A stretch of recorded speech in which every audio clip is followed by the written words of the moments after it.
dependency. So hanggat meron tayong nakikitang dependency dun sa ating mga attributes, kailangan nating basagin yung table natin. Ano? Okay.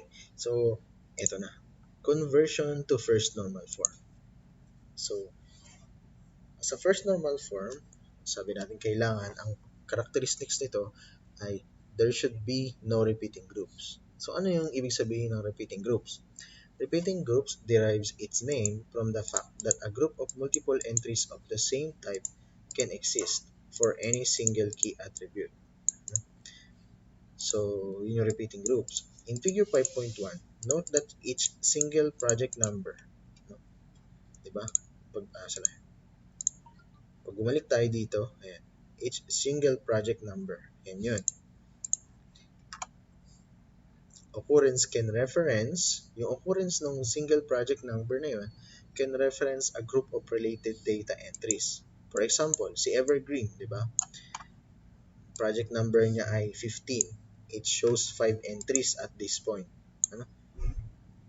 5 entries ang makikita natin dito. So, meron dapat ditong yung repeating groups dito, nauulit ng 5 beses yung project number na 15 para kay Evergreen. Ganon din yung project name niya. And those entries are related because they each share the project number 15 characteristics. So, ibig sabihin, lahat ng records natin na may project number 15 are related to one another. Each time a new record is entered for the Evergreen project, the number of entries in that group grows by 1. So kapag nag-add tayo ng panibagong employee on that particular project, madadagdagan ng entries yung project name at project number. So that particular scenario is an example of a repeating groups. So kailangan natin siyang i-eliminate. Yun ang unang process na ginagawa sa first normal form, eliminating the repeating groups. So una, we can start by presenting the data in a tabular format. Okay. At pagdating dito sa ating figure 5.1, naka-tabular format na siya, where each cell has a single value and there are no repeating groups. So to eliminate the repeating groups, eliminate the nulls by making sure that each repeating group attribute contains an appropriate data value. So, ibig sabihin, para mawala yung repeating groups natin, kailangan nating mag-provide ng sabi sa ating discussion, appropriate data value for every record dito sa ating table sa database. So, ibig sabihin, kung ano ang project number at project name nitong employee na to, kailangan nating isupply dito sa ating rows na nawawalan ng mga laman. Yung merong mga null value. That change converts the table in figure 5.1 to 1NF in figure 5.2. So, ano yung magiging resulta na nun? Yan, ito na. So, meron na tayong table in first normal form. At ito na yung i-discuss natin. So, we are already in the first normal form. Ito yung result niya. So, kung papansin niyo, lahat ng values ay meron ng input at wala na tayong repeating groups, which is wala na tayong mga null values. Okay, so yun ang unang process, no? So ibig sabihin, sa table natin sa database, kapag may normalize tayo at meron tayong sample records, kailangan unang-unang gagawin, kailangan walang null values. Okay. The next step in first normal form is to identify the primary key. Okay, we're going to identify the primary key of the table. So we have here the process in order to identify the primary key of our table. So the layout in figure 5.2 represents more than a mere cosmetic change. Parang wala tayong yung ginawa natin kanina, wala pang naidulot na pagbabago yun doon sa table natin. Even a casual observer will note that project name is not an adequate primary key. because the project number does not uniquely identify all the remaining entity rows or attributes. So dito, ina-identify na natin yung primary key. Diba? At in a normal scenario, and, since na ito yung nasa unang column ng ating table, we can say that project number should be the primary key. Ano? But, sabi kanina, hindi sapat yung project number na mag-identify ng isang specific row dito sa ating table. Kasi, pag sinabing project number 15, so alin dito yon? Malalaman mo natin aling particular na employee yun? Hindi, kasi 5 yung entries na merong project number 15. So, hindi sapat na si project number ang primary key ng table na to. Ano? So, for example, ito na. The project number value 15 can identify any one of 5 employees. To maintain a proper primary key that will uniquely identify any attribute value, the new key must be composed of a combination. Ano? So, ibig sabihin, magkakaroon tayo ng composite key. Magkakaroon tayo ng primary key na combination ng dalawang attributes. And we have the project number and the employee number na pwede natin gamitin as the primary key of the table. So, for example, using the data shown in figure 5.2, if you know that project number 15 and employee number 103, the entries for that attributes project name, employee name, job class, charge hour, and hours must be Evergreen, June E. Arbo, electrical engineer, 84.50 and 23.8 respectively. So, pagdating dito, kung ang project number kung ang primary key natin ay project number at employee number, pag alam natin na project number 15 and employee number 103. So, automatically ma-identify natin na yung isang row na ang project name niya ay Evergreen, employee name is June E. Arbo, meron siyang electrical engineer na classification, at ang charge hour niya ay 84.50 at ang hours billed is 23.8. Ganon din sa ibang mga cases. Okay? So, ibig sabihin, nakapag-identify na tayo ng primary key dun sa table natin. So, yung primary key natin is a composite key. It's a combination of the project number and the employee number. Ano? Nagkakaroon lang tayo ng ganong klase ng primary key kapag yung mga entries dun sa table natin ay hindi kayang i-identify uniquely ng primary key na na-identify natin. So, dapat na tayong mag-create ng isang composite key. Okay? Then the next step is to identify all the dependencies. The identification of the primary key in step 2 means that you have already identified the following dependency. So, ibig sabihin, nung na-identify natin na ang primary key dapat natin is the project name and the employee number as the composite key, alam na natin yung dependency dun sa table natin. Ano? Ano-ano yung mga yun. So, kung dito natin titingnan, yung dependency, so, as the project number and the employee number bilang primary key. So, ano yung mga dependent attributes sa kanya? Yung sinasabi natin kanina, we have the project name, employee name, job class, charge hour, and hours. So, yung 1, 2, 3, 4, 5, yung 5 attributes na yun ay dependent on our composite key, which is the project number and the employee number. At ito yun. So, we are going to write the dependency. So, we have here project number and employee number determines the project name, employee name, job class, charge hour, and hours. So, yun yung dependency natin. Unang dependency. Okay? That is, ito, project name, employee name, job class, charge hour, and hours values are all dependent on dito sa mga primary key natin na to, and they are determined ng mga primary key na yun. Yung combination ng dalawang nung project number at nung employee number. There are additional dependencies, so hindi lang. For example, the project number identifies or determines the project name, di ba? So, ang pag-uusapan natin is about the project. Pagdating natin dito sa ating table, uh, yun yung example natin kanina, na uh, project number determines the project name.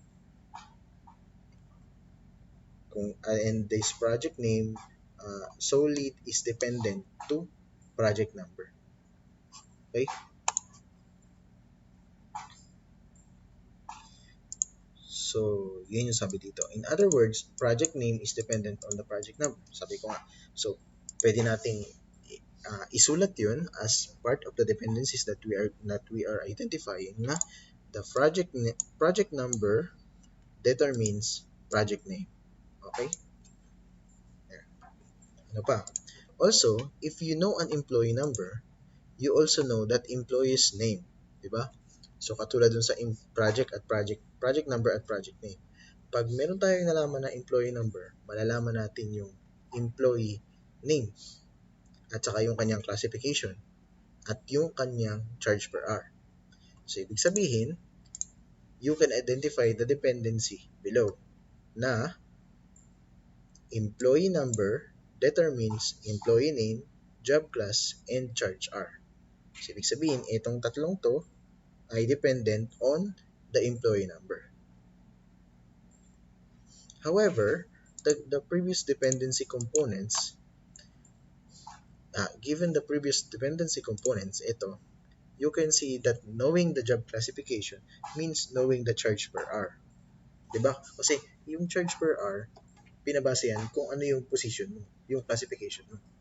Diba? Kung ikaw ay engineer, mas mataas yung charge or rate per hour mo kaysa sa carpentero lang. Diba? So in other words, you can identify one last dependency. Ibig sabihin, si rate or charge per hour ay nakadepende sa job class or job classification. So, meron tayong makikreate na isa pang one last dependency na job class determines the charge per hour. Okay? But as you can see here, job class is not a primary key. So, siya isang non-prime attribute. Ano? So, mamaya natin pag-uusapan yan. Ano? So that the dependencies you have just examined can also be depicted with the help of a diagram. So meron tayong tinatawag na dependency diagram. At ito yun, nandito sa figure 5.3. So because such diagram depicts all dependencies found within a given table structure, it is known as the dependency diagram. Dependency diagrams are very helpful in getting the bird's eye view of all the relationships among a table's attribute. And their use makes it less likely that you will overlook an important dependency. So kung meron tayong dependency diagram daw, hindi magkakaroon ng problem in overlooking a possible dependency dun sa ating relation or table. So, ito na yung mga na-create natin na dependency kanina. Ano? Okay. So, as we can see here, it's sa part na to. Sa first normal form natin, ito yung na-create natin. So, the project number and the employee number as the primary key, the composite key. And so, laging makapansin nyo sa table, sa relation, naka-underline yun. Kasi that determines that those attributes are the primary key of the table. Then, ito yung mga attributes. Ano? So, pagdating ng second normal form, i-identify natin yung partial dependencies. Yung mga dependencies. Ano? And there are two types of dependencies na identify natin. So, we have the partial dependencies and then the transitive dependency. Okay? So, ano-ano kaya yung mga yun? Okay? Yung pag sinabing partial dependency, a particular attribute depends only on the partial or on one of the primary key of the table. And then since we have two primary keys, a composite key na it is composed of two attributes, at yung isang attribute natin ay nakadepende dun sa isa lang dun sa mga primary key na yun, tinatawag yun na partial dependency. Ano? yung kanina meron tayong sinasabing full functional dependency. So, ibig sabihin, lahat ng attribute ay nakadepende dun sa composite key na yun. Ano? So, ano yung mga partial dependencies na na-identify natin? Una, we have the project number determines the project name. At ito yun. Yan, ito nakikita natin dito. So, yan, yung arrow dito sa project number, papunta dito sa project name. So, that is a partial dependency. The next one is the employee number determines the employee name, job class, and charge hour. So, pagdating dito sa ating dependency diagram, ito yun, yung nasa baba, we have this primary key here, the employee number, that determines the employee number, the job class, and the charge per hour. Okay?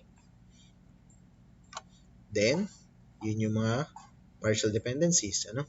So, itong nasa taas, yun yung mga superior dependency natin. Ano? Yan yung full functional dependency. Okay? Yan. Kung mapansin nyo dito, paano nasabing full functional dependency siya? So, ito, yan, pag tingnan natin to, yan yung ating nagsasabi na ito yung primary key. Then, ang dependent sa kanya ay si project name, employee name, job class, charge hour, at saka hours. Okay? So, pagdating naman doon sa transitive dependency, ano ibig sabihin ng transitive dependency? Ito yung huling dependency na nakreate natin, di ba? Sabi ko sa inyo na yung job class, kung saan ay nagde-determine ng rate or charge per hour, ay hindi siya isang primary key or hindi siya isang or hindi siya part ng composite key dun sa ating table. So kapag ganun, at yung isang attribute ay nakadepende sa isang non-prime attribute, ang tawag dun ay transitive dependency. Ano? Katulad na lang dun sa job class na nag-identify ng rate or charge per hour. Dito yun. Ano? Itong dito sa diagram na to. Ayan. So, di ba, pag alam natin yung job class, malalaman natin yung rate per hour or charge per hour. Hindi naman natin pwedeng sabihin na pag alam natin yung employee name, alam na natin yung rate per hour. Kasi sasabihin natin, depende yun sa kanyang job classification. Di ba? So, ibig sabihin, ito ay nakadepende dito. Ano? So, meron silang transitive dependency. Okay? So, yan yung nabuo natin dependency diagram. Okay? So, i-examine natin. As you examine in figure 5.3, so, sige, kopyahin natin ito para yan ang ilalagay natin dito para di tayo magpaulit-ulit sa ating yan. Okay. Note the following dependency diagram features. The primary key attributes are bold. So, laging daw naka-bold. Ayan. Hindi naman natin makita na naka-bold siya kasi halos lahat ay all capital. And shaded in different color. So, kung mapansin nyo, iba yung kulay ng primary key na attribute compared dun sa non-primary key attributes. Okay? Olive ang color ng primary key at blue dun sa isa. So, the arrows above the attributes indicates all desirable dependencies.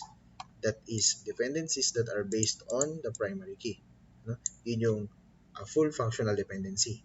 In this case, note that the entities or attributes are dependent on the combination of the project number and the employee number. So, yun yung pinakita ko kanina na arrow dun sa taas.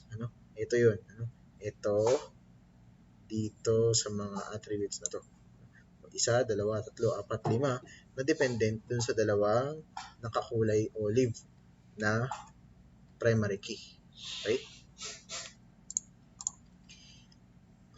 Number 3, the arrows below the dependency diagram. So, ibig sabihin, hindi ka dapat maglagay ng partial dependency sa taas. Kasi ang nilalagay lang doon ay yung all desirable dependencies na nagre-represent ng full functional dependency. Okay? So, the arrow below the dependency diagram indicates less desirable dependency. At meron doon 2 types. Ano yun? We have the partial dependencies and we have the transitive dependency. Okay? So, ito yung mga yun. At na-discuss ko naman siya isa-isa kanina. Yan, i-elaborate lang dito. We have partial dependencies. you need to know only the project number to determine the project number. Ano? Kasi part lang ng primary key natin ang na nagde-determine dun sa isang attribute, which is project name, which is dependent on the project number. Ano? That is, the project name is dependent on only part of the primary key. Ano? And you need to know the employee number to find the employee name, the job class, and the rate per hour. So a dependency based on only a part of a composite primary key is called partial dependency. Okay? Then we have the transitive dependencies. Note that the charge or rate per hour is dependent on job class because neither charge hour nor job class is a prime attribute. That is, neither attribute is at least part of the key. The condition is known as transitive dependency. So pag meron tayong dependency, ano, na yung determinant attribute ay hindi isang primary key, ang tawag na agad dun ay transitive dependency.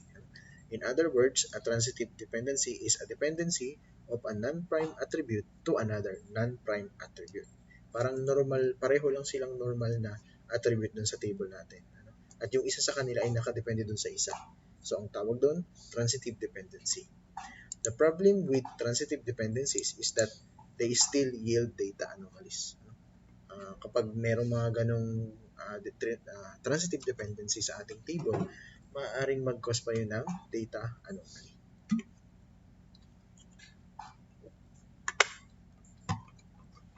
Okay. So, meron tayo ditong parang note, summary. So, the term first normal form describes the tabular format in which, so ito na yung mga naging characteristics ng ating first normal form. Ano? Ayan. So, after natin matapos yung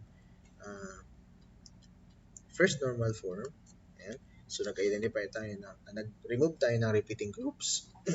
Nag-remove tayo ng repeating groups. We identify the primary key and we determine the dependencies. Ano? So, pagdating sa second normal form, ito na yung kailangan natin gawin. So, converting to 2NF is done only when the 1NF has a composite primary key. So, kapag meron tayong composite key sa ating first normal form, dun lang tayo mag-step papunta sa second normal form. Pag yung primary key natin is single attribute and mapatunayan natin na there are no transitive and partial dependency and there are no other transitive dependencies on our table, pwede na tayo mag-stop dun sa first normal form. Ano? Masasabi natin na normalize na yung table na yun. Ano? Okay. So, ginagawa natin ang ating second normal form kapag yung ating table ay merong composite key. So, if the 1NF has a single attribute primary key, then the table is automatically in 2NF. So, automatic 2NF na agad yung nasa 1NF kapag kapag single attribute lang yung primary key na yun. Ano? The 1NF to 2NF conversion is simple. Ano? Starting with the 1NF format displayed in 5.3, you do the following. Ano? So, 5.3, ito yun. Yan. Yan. Ano yung mga gagawin natin para magawa ang second normal form? So, step 1, write each key component on a separate line. Okay. Anong gagawin? Write each key component on a separate line. So, write each key component on a separate line, then write the original composite key on the last line. For example, ito. So, kung meron tayong sulatang papel, since na meron tayong composite primary key, paghihiwalayin natin sila at isusulat natin sila in two separate lines. So, katulad nito, we have the project number on the first line and on the second line, we have the employee number. Okay? Then, sa last line, kung saan sinulat natin yung ating pinaghiwalay na composite key, doon natin ilalagay yung original composite key. Ano? Doon natin ilalagay, which is yun yung project name and the employee number. Itong dalawang to. Ano? So, yan. Yan ang gagawin natin umpisa ng second normal form. Bakit kaya gagawin natin ito? Siyempre, meron yung reason. Ito yan. Each component will become the key in a new table. Kaya natin sinulat yun para ma-determine natin yung kasi gagamitin natin siya as a primary key in many different tables na makikreate natin sa ating table na nanggaling sa first normal form. In other words, the original table is now divided into 3 tables. Okay? The project, the employee, and the assignment. Ayan. So, mula sa isang table, magiging tatlo siya. Ano? Mahati siya sa tatlo. Okay? Ang unang table ay about sa project with the primary key project number. The second table is about the employee table, which is composed with is identified by the primary key employee number, and the third table will be called as the assignment table, ano? At meron siyang primary keys na project number and employee number, ano? So, bakit na parang lumitaw or parang na-create yung assignment table, ano? Kasi si project number at employee number ay magkasama doon sa table na yon para ma-determine yung assignment ng isang employee sa isang project. Para malaman kung sino-sino ang mga employee na naka-assign sa isang project. Ano? Yun ang reason kung bakit create yung table na assignment. Okay? Ayan. Tatlo na sila. We have the project, the employee, and the assignment. So after ma-determine yun, kung ilan man yung table na yun, halimbawa sa umpisa, tatlo yung composite key mo. Ano? So ibig sabihin, maaring tatlo din yung nakalagay dito at merong pang-apat. So apat na makikreate nun, di ba? So dito, we have only 2 composite key. So ibig sabihin, pwede tayo makapag-create ng 2 individual tables, and the last one is another table for the composition of the composite key. Okay? So, after nun, we are going to assign corresponding dependent attributes. So, since na yung itong mga to, yun yung automatic primary key ng tables natin. Ang gagawin natin, based from the table in the first normal form, alamin natin ano yung mga dependent attribute na nakadepende dito sa mga primary key ito. Ayan, ito yan. Using figure 5.3 or use 5.3 to determine those attributes that are dependent on other attributes. The dependencies for the original key components are found by examining the arrows below the dependency diagram. So, ibig sabihin, kailangan tama yung pagkakagawa ng dependency diagram mo. Kasi doon mo ibabase yung dependent attributes para doon sa mga table na na-create sa second normal form. So, in other words, the 3 new tables, project, employee, and assignment, are described by the following relational schema. So, kung titingnan natin, itong ating dependency diagram dito.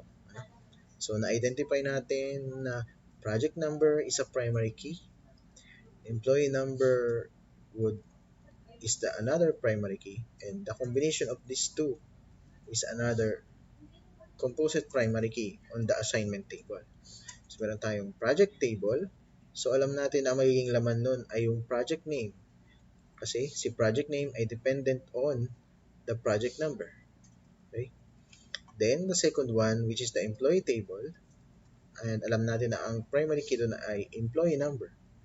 And the dependent attributes of that on that primary key are, we have the employee number. Pwede nating gamitin yung partial dependency na gina-create ay yung ating dependency diagram para malaman yung mga dependent attribute, di ba? Tulad dito, ayan. So kanina, project name is dependent on the project number. So, ibig sabihin, kung ano yung mga may nakakonect na araw dun sa isang specific primary key dito, yun yung mga dependent attribute niya. So, ibig sabihin, kay employee number, ang dependent attribute niya is the employee name, the job class, and the charge hour. Okay? So, yun ang result nun. Ano? Ayan, ito na. Project table, we have the primary key, project number, and the attribute project name. Sa employee table, we have the employee number primary key. Then, meron tayong dependent attributes na employee name, job class, and the charge hour. We also have the assignment table na na-create at meron siyang composite key. We have the project name and the employee number. And meron tayong assignment hours. Yung assignment hours na yan ay ito siya. 'Di ba? Bakit siya napahiwalay? Kasi from the original functional dependency of our table in first normal form, ano, dun sa lahat ng mga attributes na dependent on the two primary key or to the composite key, siya yung naiwan na dependent on the project number and on the employee number. Ano? Kaya siya napasama dun sa assignment table.